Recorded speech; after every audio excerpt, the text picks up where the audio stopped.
तो नमस्कार, मेरा नाम आयुष है। कैसे हैं आप सब? मैं आपके साथ जुड़ा हूँ अपने यूट्यूब चैनल पे। मैं अपने बारे में बता दूँ, मेरा नाम आयुष है जैसा कि मैंने पहले बताया। और मैं यूजीसी नेट कई बार क्वालिफाई किया हूँ। अभी सेंट्रल यूनिवर्सिटी पंजाब से पीएचडी कर रहा हूँ। तो मेरा वीडियो बनाने का सीधा मकसद है कि आप जो पैसा खर्च करके या कहीं और से जो आप कोर्स करते हैं, वो आपको मैं फ्री में सारे कंटेंट फ्री में दूंगा। और एकदम मतलब आप यकीन माने, कई सप्ताह लगे हैं मुझे पूरे कंटेंट बनाने में, एक यूनिट का जो मैं अभी पढ़ा रहा हूँ। मतलब अभी हम लोग इस पे चर्चा करेंगे, टीचिंग एप्टीट्यूड पे। तो आप जहाँ पे पैसा खर्च करते हैं, उस स्तर पे या उससे अच्छा बेहतर मैं आप कंटेंट दूंगा। सीधा सा मेरा उद्देश्य है कि आप क्योंकि मैं हिंदी माध्यम से ही रहा हूँ, तो हिंदी माध्यम के जो पूरे यूट्यूब पे मैंने जहाँ तक देखा है, हिंदी माध्यम के कोई ऐसे टीचर नहीं है जो हिंदी में पढ़ाएं। वो पढ़ाते तो हैं लेकिन वो अंग्रेजी में शुरू करते हैं। अंग्रेजी में पीडीएफ बनाते हैं, अंग्रेजी में नोट्स बनाते हैं और उसका हिंदी अनुवाद कर देते हैं। जिसकी वजह से समस्या क्या होती है कि मतलब अनुवाद तो हो जाता है हिंदी में, लेकिन उसका जो मीनिंग है वो आप सही से अपने आप में कैप्चर नहीं कर पाते हैं। और मैं पिछले 5-6 साल से यूजीसी नेट एग्जाम को देख रहा हूँ नज़दीक से। तो मैंने देखा है कि 4-5 सवाल ऐसे होते हैं जिसका हिंदी मतलब अलग होता है, अंग्रेजी मतलब अलग होता है। तो अगर हम अच्छे तरीके से मतलब और वो उस 4-5 सवाल से मतलब सैकड़ों हिंदी माध्यम के बच्चों का जो है सिलेक्शन रुक जाती है, नेट नहीं हो पाता है, जेआरएफ नहीं हो पाता है।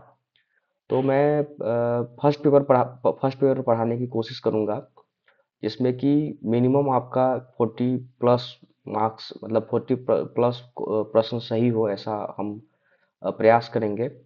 और जो कि आपके जेआरएफ के लिए आसान हो। जो कि जेआरएफ अगर आपका 40+ हो रहा है फर्स्ट पेपर में, तभी जेआरएफ हो पाता है सामान्यतः। तो हम लोग प्रयास करेंगे बहुत संक्षिप्त में जो सवाल पिछले 4-5 सालों से आ रहे हैं, जिन टॉपिकों से, उसी टॉपिक से पढ़ेंगे। कोई लेंदी नहीं पढ़ेंगे, एकदम टू द पॉइंट पढ़ेंगे। पीवाईक्यू करेंगे, एमसीक्यू करेंगे। तो आइए शुरू करते हैं। और एक चीज़ और, जो कि ये वीडियो मैं प्रयास करूंगा कि हर एक दिन बन के आपके सामने आए। तो आप मेरा हौसला अफजाई कर सकते हैं। सब्सक्राइब कर लीजिए, सब ये यूट्यूब चैनल लाइक कर दीजिए, शेयर भी कर सकते हैं, कुछ अच्छा लगे तो कमेंट भी कर सकते हैं। और मेरे टेलीग्राम पे जुड़ जाएंगे तो नोट्स वगैरह जो है या क्लास की जो टाइमिंग है वो आपको मिलती रहेगी। तो चलिए शुरू करते हैं। जैसा कि आप देख रहे हैं कि टीचिंग एप्टीट्यूड जो पहला यूनिट है, हमने इंट्रोडक्शन वीडियो हम बना चुके हैं, जिसमें कि हमने बताया है कि फर्स्ट पेपर में 10 यूनिट होते हैं। 10 यूनिट होते हैं। तो ये पहला यूनिट जो है टीचिंग एप्टीट्यूड है। तो टीचिंग एप्टीट्यूड है तो हम इसी से शुरू करते हैं। अ, पहला यूनिट टीचिंग एप्टीट्यूड है। इससे पांच पांच सवाल आते हैं। और 5 सवाल, अगर हम थोड़ी गंभीरता से देखें तो 4 सवाल तो हमारी बन ही जाती है, बन ही जाएगी। मतलब 5वां सवाल, मतलब आप देखें कि सबसे जो मुख्य रूप से जो टॉपिक्स हैं टीचिंग, इसमें फर्स्ट पेपर में, उसमें से टीचिंग एप्टीट्यूड है, रिसर्च है, कम्युनिकेशन है, हायर एजुकेशन है, आईसीटी है, इन्वायरमेंट इन्वायरमेंट ये है। तो 6 टॉपिक तो ये हो गए, एक मैथ का, रीजनिंग का है और एक बोध है।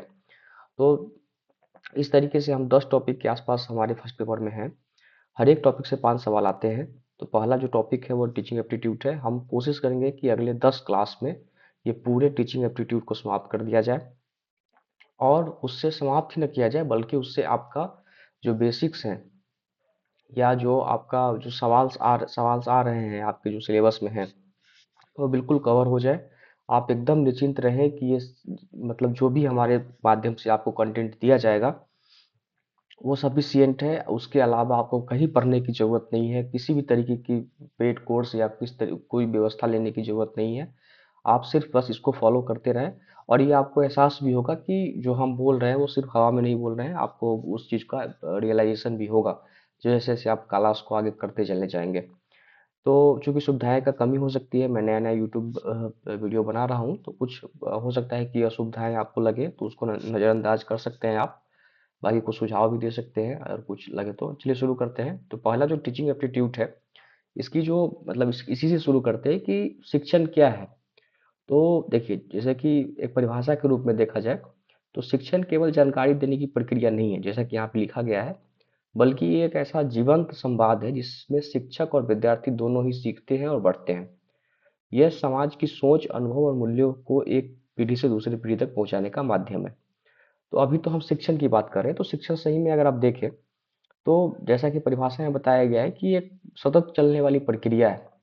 जो आपके पिताजी आपको सिखा रहे हैं, उनको उनके पिताजी सिखाए थे। तो एक प्रक्रिया है जो कि निरंतर पूरे विश्व में हर एक व्यक्ति के साथ चलता रहता है। सीखने का किसी घटना से लोग सीखता है, कि स्कूल में जाके सीखता है, परिवार में जाके सीखता है, कहीं मतलब हर एक जगह हम सीखने की जो प्रक्रिया है, जो सीखने की जो एक मनोस्थिति है, उसी को शिक्षण कहते हैं।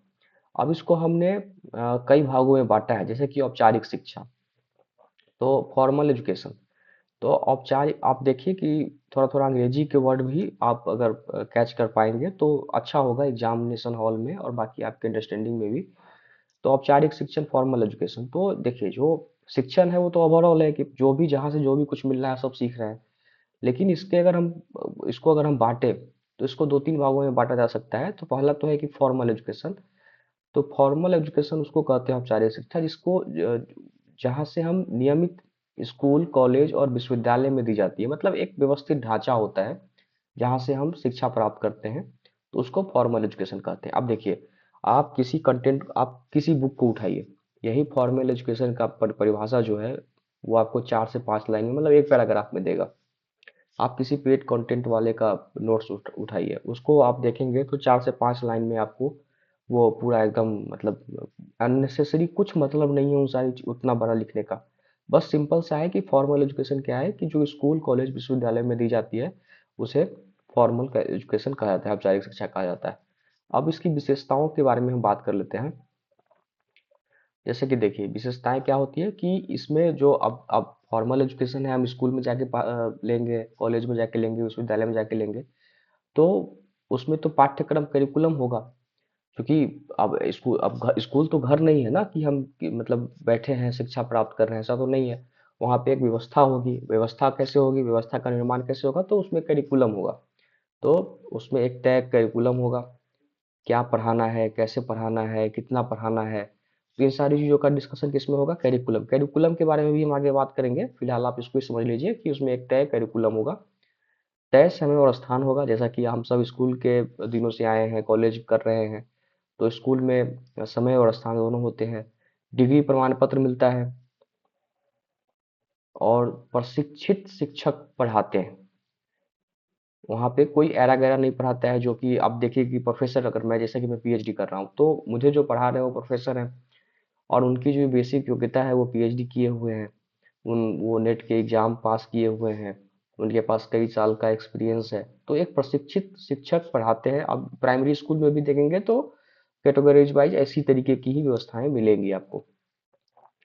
शिक्षा क्रमबद्ध और संस्थागत होती है। अब देखिए इसमें क्या है, इस क्रमबद्ध को समझिए कि क्रम मतलब जैसे कि शुरू से समझिए कि जब बच्चा 1 क्लास में होता है तो 2 क्लास में पास करके जाता है, फिर 3 क्लास, फिर 4 क्लास, तो उसी को क्रमबद्ध कहते हैं।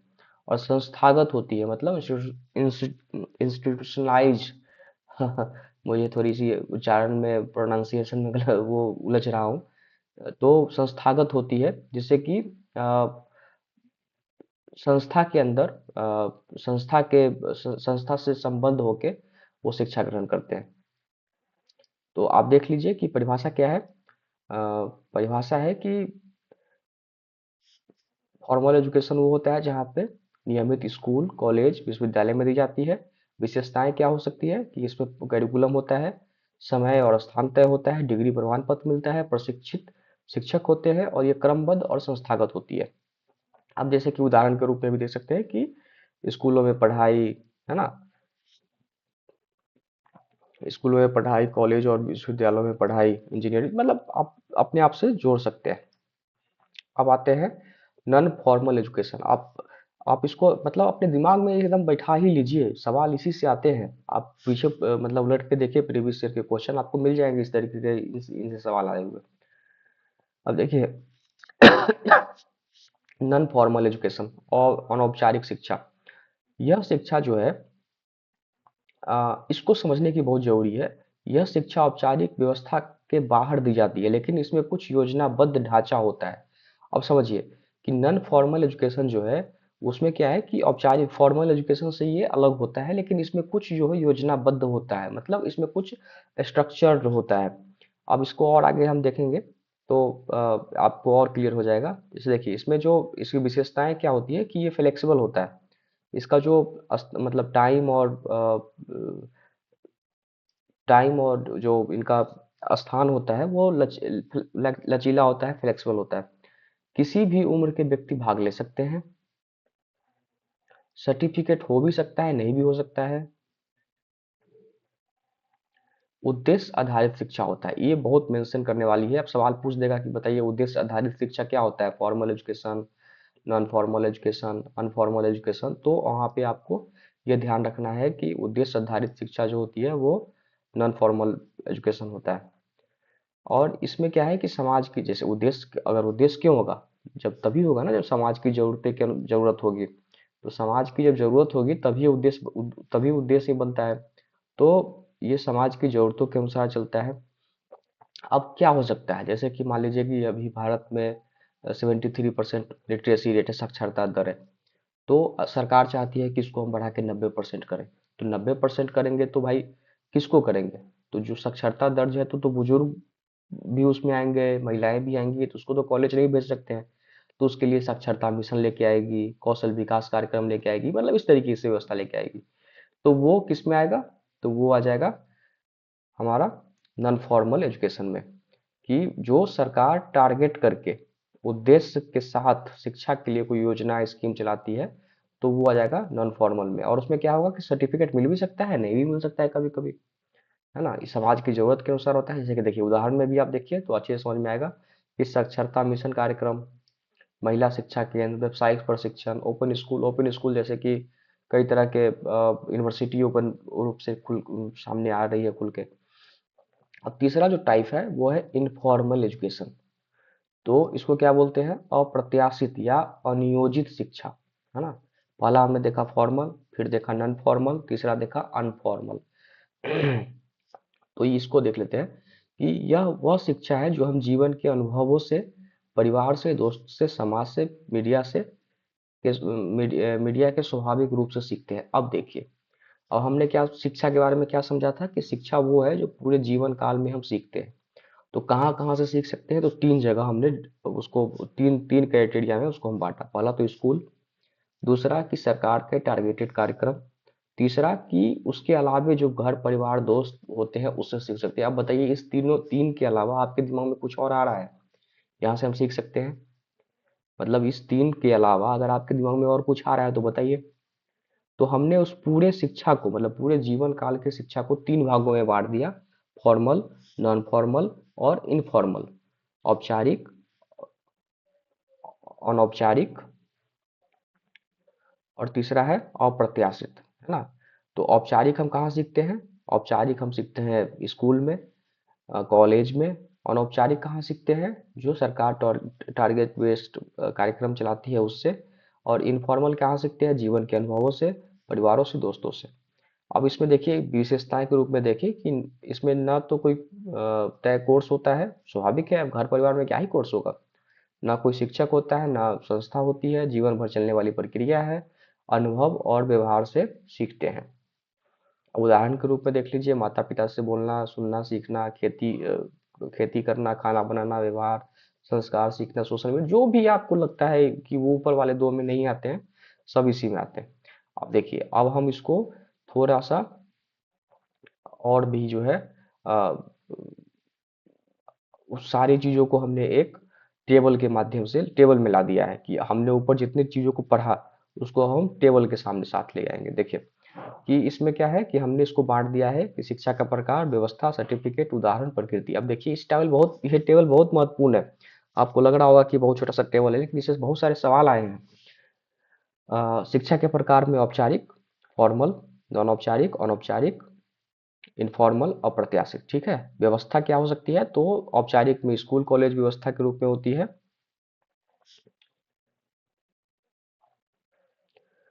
नन इसमें सर्टिफिकेट मिलता है, हाँ मिलता है। उदाहरण के रूप में स्कूल, यूनिवर्सिटी।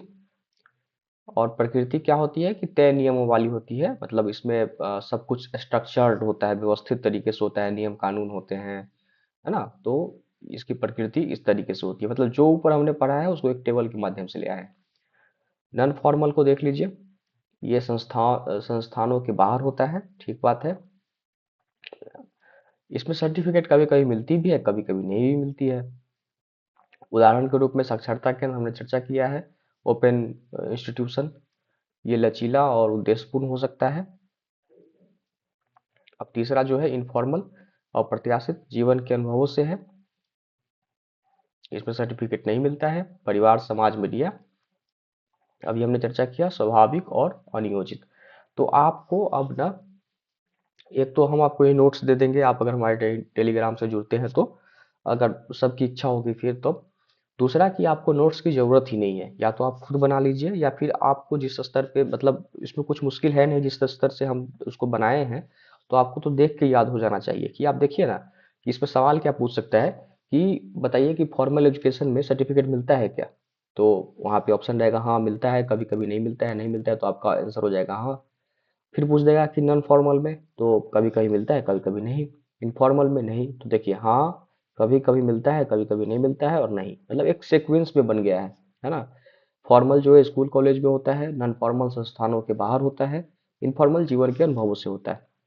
अब उदाहरण के लिए देख लीजिए स्कूल मतलब आप समझ गए ना कि सब वही चीज़ दोहरा रहा है, तो आपको बस दिमाग में एक टेबल बन जाए, इसके लिए हमने इसको तैयार किया है। बाकी आप एकदम इसको ऊपर की ही बातें सब लिखी गई हैं, ऊपर थोड़ा विस्तृत है, इसको थोड़ा शॉर्ट में कर दिया गया है। आप देखिए कुछ बेसिक चीज़ें हैं जो कि आप मतलब टीचिंग पढ़ाने से पहले, टीचिंग एप्टीट्यूड पढ़ाने से पहले उसको समझ लेना चाहिए कि शिक्षण का जो मुख्य उद्देश्य क्या है। तो देखिए शिक्षण का, अब जब हम शिक्षण करते हैं, जैसे जब हम सीखते हैं तो उसका मुख्य उद्देश्य क्या है? जब हम किसी चीज़ को सीखते हैं तो उसका सिंपल सा उद्देश्य है कि हमारे जो व्यवहार है उसमें परिवर्तन आना, है ना? व्यवहार है परिवर्तन। अब एक उदाहरण से समझ लीजिए कि जो आपका व्यवहार है आज, अभी आप यूजीसी नेट और बाकी स्टेट वगैरह का तैयारी कर रहे होंगे, तो फर्स्ट पेपर का, तो उसमें, तो इसका मतलब है कि आप पीजी में परसुइंग होंगे या पास कर गए होंगे। आप समझिए कि जब ग्रेजुएशन में आप थे, तो उस समय का व्यवहार का पैटर्न और अभी के व्यवहार के पैटर्न में आपने बहुत सारा अंतर देखे होंगे खुद के अंदर। तो ये क्यों आया? इसलिए आया कि आपने शिक्षण किया, आप अपने शिक्षा को प्राप्त किया कई कई माध्यमों से, जैसा ऊपर के माध्यमों में हमने देखा है। अब इसके मतलब व्याख्या के रूप में देख लें कि जो शिक्षण का जो मुख्य उद्देश्य है वो सकारात्मक परिवर्तन लाना है। मतलब छात्रों को या शिक्षार्थी के जीवन जीवन में सकारात्मक परिवर्तन लाना है, जैसे कि अनुशासन, सहयोग, जिम्मेदारी, संवेदनशीलता, तो इसको लाना है। अब इसका उदाहरण के रूप में देख लें कि समूह में मिलजुल कर कार्य करना, बेसिक चीजें हैं, आपको बस इसको अपने दिमाग में इसी तरीके से बैठा लेना है, जो कि सवाल जो है मतलब बहुत डीप नहीं पूछता है, बस इसी में से आपसे कहीं से पूछ देगा सवाल, और फिर आपको उलझा देगा उसी में, है ना? तो बस आपको बस इसी सरसरी निगाह से इसको देखिए, अपने दिमाग में इसको अच्छे से बैठा लीजिए। अब दूसरा जो है, मतलब दूसरा जो उद्देश्य है वो है सीखने की क्षमता को सुधारना, है ना? सीखने की क्षमता को सुधारना। इसको भी अपने उदाहरण से रिलेट करके देखिए कि जब हम बच्चे थे तो एक वर्ड याद करने में वो कितना समय लगता था। आज की स्थिति ये है कि हम चलते उलते एक वर्ड को समझ लेते हैं, एक पूरा पैराग्राफ को उसका मीनिंग निकाल देते हैं।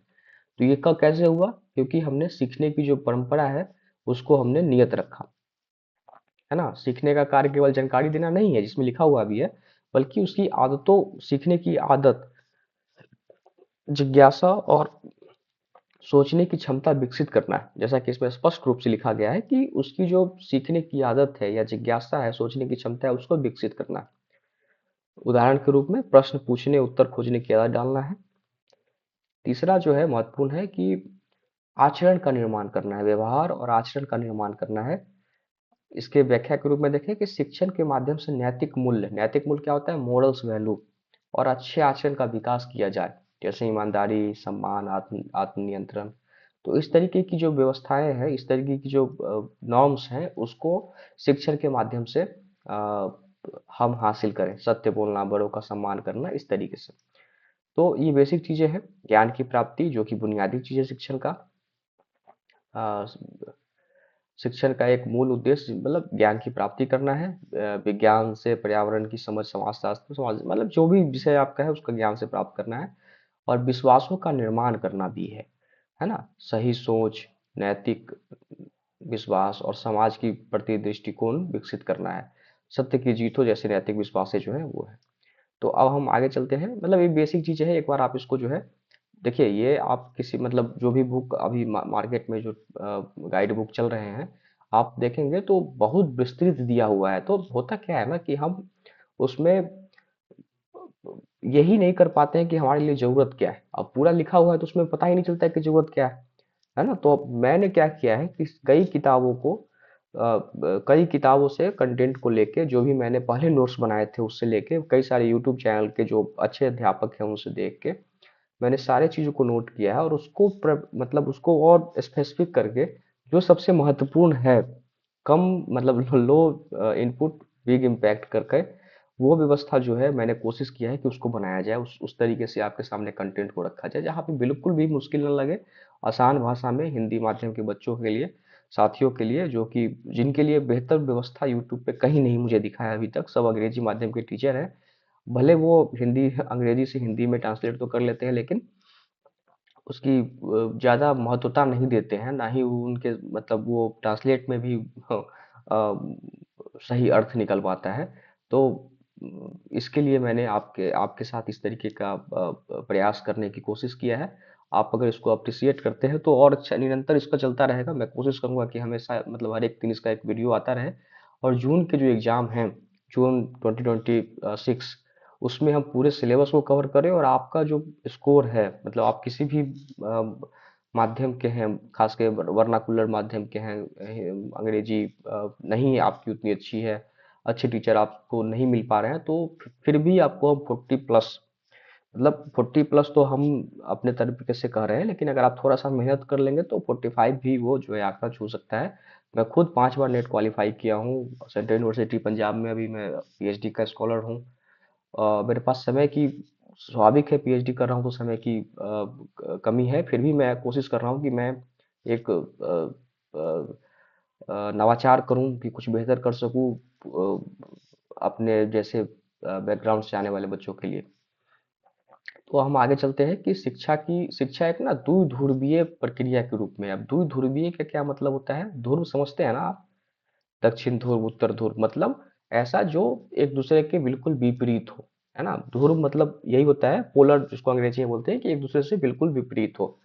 तो अब इसके हम इसको और डिकोड करते हैं, मतलब इसको और हम डीप में जाते हैं। देखिए, पहले के समय में शिक्षा एक तरफा प्रक्रिया माना जाता था। एक तरफा प्रक्रिया मतलब जो टीचर बोल रहा है वही एक प्रक्रिया है, ना उसमें कोई इंटरप्ट कर सकता है, ना कोई सवाल पूछ सकता है। इस तरीके का व्यवस्था पहले थी। लेकिन जैसे जैसे एजुकेशन की सिस्टम आगे बढ़ा, है ना, तो शिक्षक मतलब शुरू में ये होता था कि शिक्षक पढ़ाता था, बच्चा सुनता था। लेकिन जो एडम्स, ये किताब बहुत महत्वपूर्ण है, इसको आप याद कर लेंगे। एडम्स की किताब, अपनी पुस्तक एवोल्यूशन ऑफ एजुकेशन थ्योरी, ये किताब कई बार पूछा जा चुका है ना। एवोल्यूशन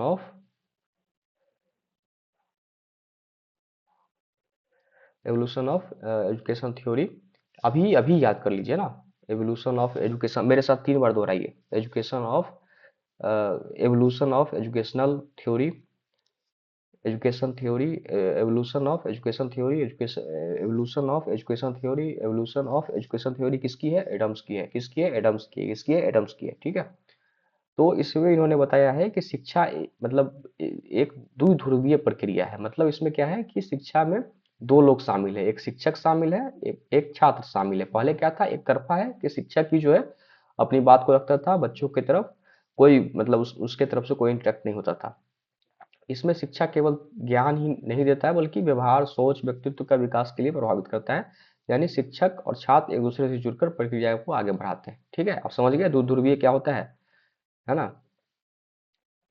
अब देखिए, अब इसमें क्या आया कि इसके अब मतलब जैसे जैसे समाज आगे बढ़ता है ना, उसे उसे उसमें परिवर्तन भी होते हैं, हमारी जो पुरानी वैचारिक होती है उसमें।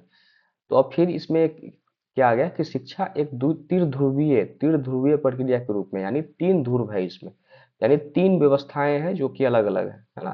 तो इसके जो रचयिता कौन है, वो है जॉन डेवी के अनुसार शिक्षा सिर्फ शिक्षक छात्र तक सीमित नहीं है। आप इसको गौर कीजिए, पहले क्या बोल रहे थे, एडम्स क्या बोल रहे थे कि शिक्षा जो है वो शिक्षक छात्र तक सीमित है, लेकिन जॉन डीवी ने बोला कि नहीं, शिक्षा जो है शिक्षक छात्र तक सीमित नहीं है। उन्होंने कहा कि शिक्षा के तीन मुख्य तत्व हैं, तीन मुख्य एलिमेंट हैं, उसको ध्रुव भी कह सकते हैं, शिक्षक, छात्र और वातावरण। वातावरण में कौन आ जाएगा, समाज, स्कूल, आसपास का माहौल, जो कि बहुत मैटर मैटर भी करते हैं, आप इसे सहमत भी होंगे। तो देख लीजिए, आप फिर इसको दिमाग में बैठाइए कि पहले जो है शिक्षा एक तरफा मानी जाती थी, फिर उसके बाद इसको एडम्स ने अपनी पुस्तक एवोल्यूशन ऑफ एजुकेशन थ्योरी में बताया कि ये ध्रुवीय प्रक्रिया है, जिसमें शिक्षक और छात्र दोनों शामिल होते हैं। फिर उसके बाद जो है जॉन डेवी ने इसको ध्रुवीय बताया, जिसमें शिक्षक, छात्र और वातावरण, जिसमें समाज, स्कूल, आसपास का माहौल शामिल होता है ना। तो ये आप बताइए कि मतलब इतनी टिप्स आपको कहीं नहीं मिलेगा।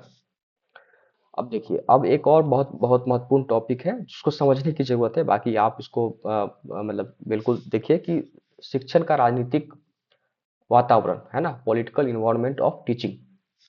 तो जैसे कि राजनीति जो होता है उसमें भी पॉलिटिकल मतलब स्पेस, मतलब वो व्यवस्थाएं होती है, कहीं लोकतंत्र है, कहीं राज्य तंत्र है, कहीं सैनिक शासन है, इस तरीके का है। तो उसी तरीके से क्लासरूम का भी एक क्लासरूम किस तरीके से चल रहा है उसकी भी एक व्यवस्थाएं बनाई गई है। उस व्यवस्था के आधार पर उसको मूल्यांकन कर सकते हैं। जैसे देखिए, एक तंत्र ऑटोक्रेसी। अब देखिए, जब हम बचपन बचपन में थे तो मैं सरकारी स्कूल में पढ़ता था, तो उसमें जो है पूरा जो है शिक्षक मतलब के नियंत्रण में होता था, कोई इधर से उधर घूम नहीं सकता है, कोई बात नहीं कर सकता है।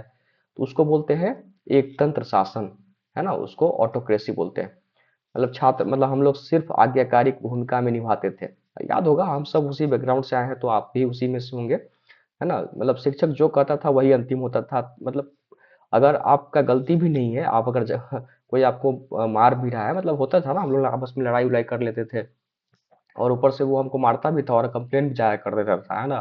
तो ऊपर से शिक्षक भी टीचर भी हम लोग को मतलब सुनाते थे, करते थे। तो वहाँ पे कोई तर्क और प्रश्न नहीं कर सकते थे, करते तो आपको और ऊपर से मतलब मुश्किल हो सकती थी, है ना। तो इस तरीके की व्यवस्था से हम लोग गुजर के आए हैं यहाँ तक।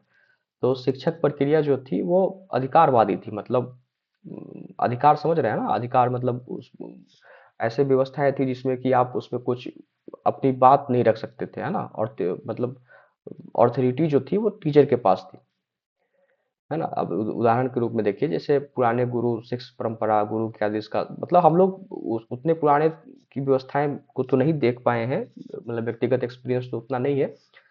लेकिन जो हमने सरकारी स्कूल में देखा है कमोबेश वो यही थी, एक तंत्र व्यवस्था ऑटोक्रेसी थी, जहाँ पे सब कुछ गुरु होते थे, टीचर होते थे, हम लोग के पास कुछ नहीं होता था। कुछ नहीं मतलब उस समय में कुछ व्यवस्थाएं नहीं हो सकती थी। लेकिन जैसे देखिए, अब डेमोक्रेसी की बात आती है, देखिए, तो जैसे जैसे हम ऊपर के क्लास में गए, eight ninth, tenth, 11th 12th में, तो वहाँ पे जो है ना, उसमें मतलब टीचर के साथ हम लोग का डायलॉग होने शुरू हो गया, बातचीत होना शुरू हो गया, है ना।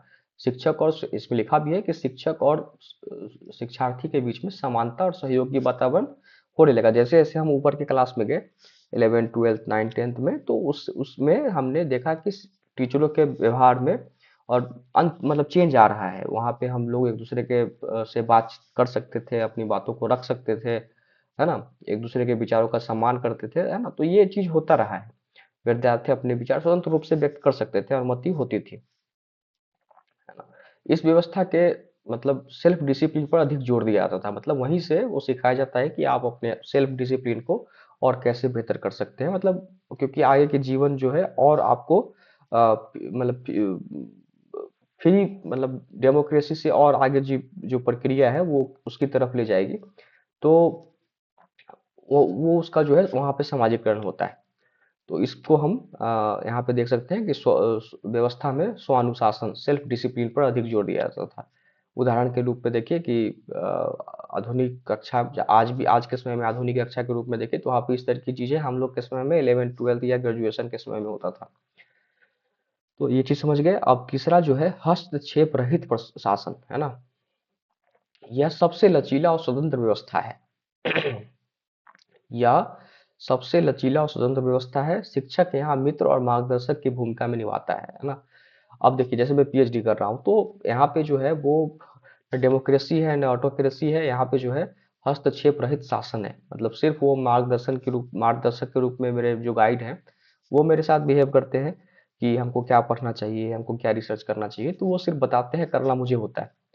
स्वतंत्र रूप से सीखने, सोचने, कार्य करने का अवसर दिया जाता है। सामान्य सी बात है कि आप खुद से पढ़ रहे हैं, खुद से उसमें चिंतन कर रहे हैं, कर रहे हैं, रिसर्च पेपर लिख रहे हैं, अपने विचार को रख रहे हैं, तो ये स्वतंत्र रूप से करने को आपको मौका मिलता है। जो शिक्षक होते हैं वो केवल आवश्यकता पड़ने पर हस्तक्षेप करते हैं। मतलब जब उनको लगे कि अगर मेरा डायरेक्शन कुछ गलत जगह जा रहा है या उनको लगे कि मेरा डायरेक्शन सही दिशा में नहीं है तो फिर वो उसको गाइड कर देते हैं कि थोड़ा सा ये पेपर पढ़ लिया जाए, इस किताब का रेफरेंस ले लिया जाए, तो इस तरीके का होता है। अब जो है सो इसका उदाहरण के रूप में देखिए, जैसे कि मैंने अपना उदाहरण दिया। अब इसमें जो है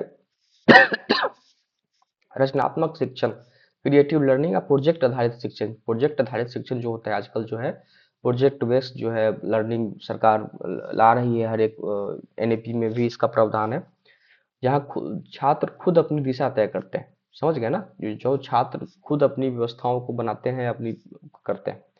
अब इसको जो है माइंड मैप के लिए हमने फिर से वही किया है जो पहले किया था। मतलब पूरी जो 2 स्लाइड है उसको हमने बस 3 मतलब लाइन में हमने ला के रख दिया कि देखिए ऑटोक्रेसी एक तंत्र, शिक्षक की भूमिका क्या होती है, नियंत्रक आदेश देने वाला,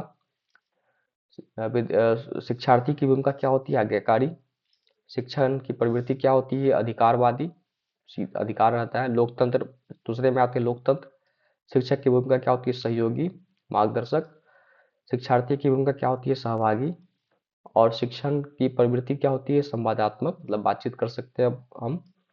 हस्तक्षेप रहित में क्या होता है, मित्रवत, निरीक्षक, इसमें शिक्षार्थी की भूमिका स्वतंत्र होती है। शिक्षण की प्रवृत्ति क्या होती है, रचनात्मक और खुला, है ना।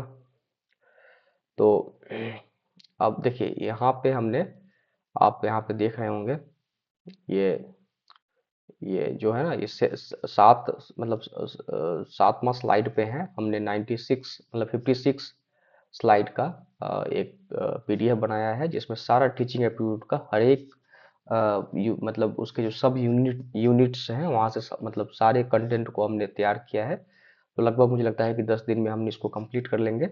और ये चूंकि सबसे बड़ा भी टॉपिक है और सबसे मतलब कम स्कोरिंग टॉपिक है, तो हम चाहते हैं कि जो सबसे कम स्कोरिंग है उसी को मजबूत कर लिया जाए, जिससे कि 40 प्लस या उससे ज़्यादा नंबर हम लेके आए। तो चलिए एक जो है एक सब टॉपिक और हम पढ़ लेते हैं, उसके बाद हम अगले दिन इसको कंटिन्यू करेंगे। शिक्षण वातावरण के 3 प्रमुख भाग हैं, है ना। अब जो है हमने पढ़ लिया कि शिक्षण की जो राजनीतिक व्यवस्था है वो कैसा है, तो 3 तरीके का है, ऑटोक्रेसी, डेमोक्रेसी और हस्तक्षेप रहित शिक्षण। अब जो है शिक्षण वातावरण मतलब उसकी जो मतलब इन्वायरमेंट है, यहाँ पे लिखा हुआ है 3 main parts of teaching environment, वो क्या क्या है, तो स्वतंत्र चर, इंडिपेंडेंट वेरिएबल, इसमें टीचर आते हैं। शिक्षक पढ़ाने की योजना बनाते हैं, कक्षा में अलग अलग तरीके अपनाते हैं। तो अब देखिए स्वतंत्र चर कौन होगा। अब कोई छात्र तो स्वतंत्र चर नहीं होगा। जैसे कि मैं मतलब अगर मैं किसी कक्षा में अपना उदाहरण लूँ, अगर मैं किसी कक्षा का विद्यार्थी हूँ तो वहाँ पे मैं स्वतंत्र हूँ क्या, नहीं हूँ ना। मैं क्लास में बैठा हूँ, वहाँ की जो उस पीरियड में जो सब्जेक्ट पढ़ाई हो रही है उसको पढ़ना ही है, टीचर आके पढ़ाएंगे, तो मैं तो स्वतंत्र नहीं हूँ। तो कौन स्वतंत्र होंगे, टीचर होंगे। टीचर को क्या पढ़ाना है, टीचर को कितना पढ़ाना है, कैसे पढ़ाना है, ये सब टीचर अपने मतलब स्व विवेक से तय करते हैं। तो स्वतंत्र कौन हुआ, टीचर हुआ। तो इसको ध्यान रखिएगा कि स्वतंत्र कौन होता है, टीचर होता है। ये सवाल कई बार आ चुका है और इसको मतलब स्वतंत्र चर मतलब इंडिपेंडेंट वेरिएबल जिसमें टीचर स्वतंत्र होते हैं।